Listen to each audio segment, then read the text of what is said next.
Hello বন্ধুরা, আমি অভিজিৎ এবং অ্যাভারটাইজ এডুকেশন চ্যানেলে সবাইকে ওয়েলকাম।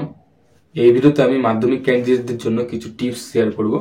অবশ্যই পুরোপুরি ভিডিওটা দেখবে এবং তোমার বন্ধুদেরকেও শেয়ার করে দেবে যারা যারা এই বছর মাধ্যমিক পরীক্ষা দেবে এবং মাত্র 4 দিনই বাকি।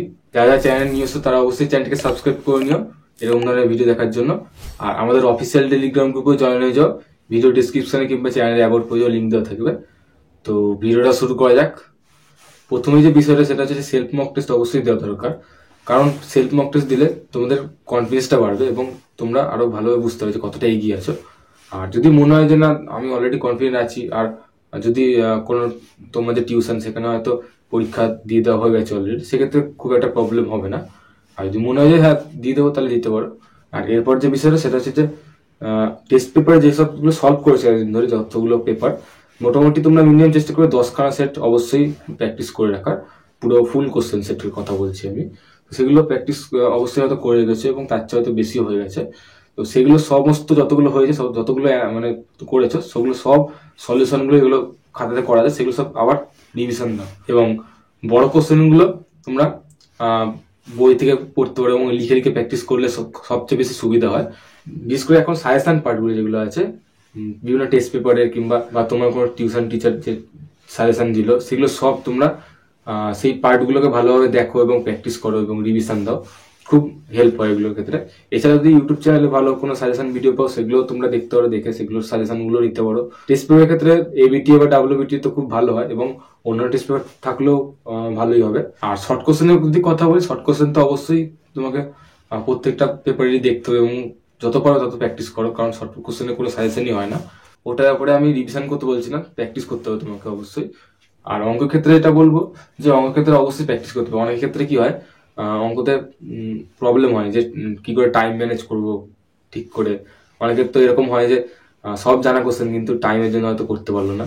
এবং এই প্রবলেমের জন্য তোমরা কি করবে যে অবশ্যই মক টেস্টটা দেওয়ার চেষ্টা করবে অঙ্কের ভালোভাবে, এবং চেষ্টা করবে যে 2 ঘন্টার মধ্যে কতটা কোশ্চেন পেপার তোমরা সলভ করতে পারছো। সেটা খুব ভালোভাবে টাইমকে ইমপ্রুভ করে এবং স্পিডটা তৈরি করে।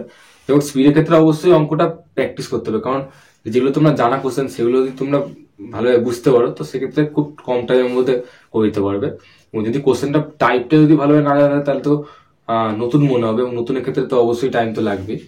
তো অবশ্যই বলবো যেগুলো বড় বড় কোশ্চেনের সাজেশন যেগুলো আছে, সাজেশন পার্টগুলো বিশেষ করে অঙ্কের ক্ষেত্রে তো এবিটিএ বা ডাব্লিউবিতে খুব ভালো সাজেশন দেয়, এবং কোনো টিচার যদি থাকে তার সাজেশনও তোমরা নিতে পারো।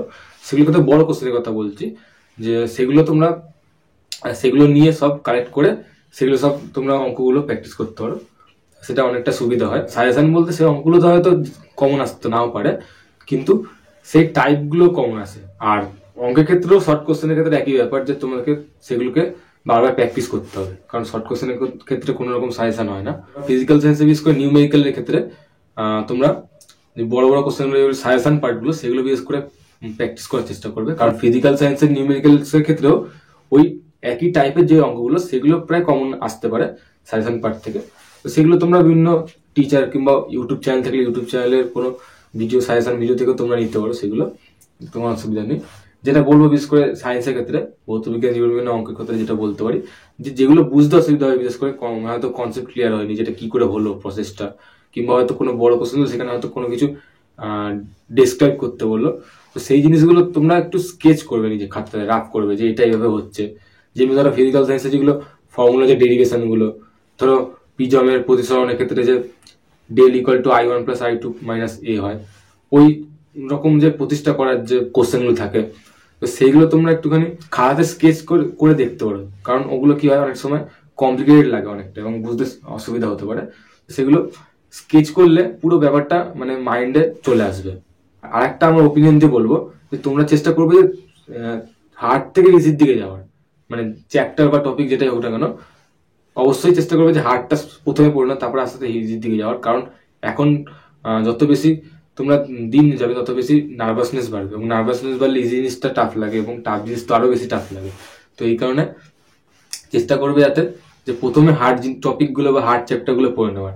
টাইম ম্যানেজমেন্টের ক্ষেত্রে যদি আসি, যে এই যে 4 দিন মোটামুটি, আজকের দিনটা আজকে 28 তারিখ যদি বলি, 28, 29, 30 আর 31 তারিখ, এবং 2 তারিখে তো পরীক্ষা শুরু হয়ে যাচ্ছে।